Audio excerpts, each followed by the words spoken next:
Hey guys, here is a pretty awesome Noble arena behind me.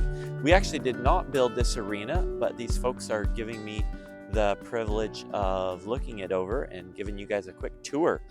So right here on this corner, it's a little bit hard to see in the video, but basically there's a bit of a road here. They needed to be able to drive through here. So they did a custom corner. All four of the corners are 45'd off, but this one is a little bit more so to provide room for the driveway. And that's one of the nice things about Noble Arenas, is that you can do them custom and you can get really any size needed.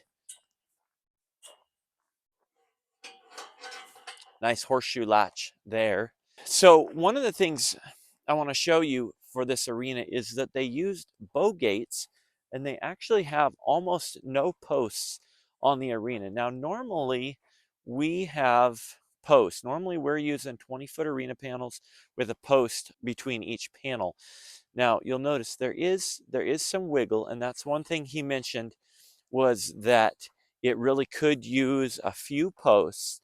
But I want you to consider this, because if you're on a tight budget, the posts represent a large amount of the cost in terms of installation and also the material, but especially the installation.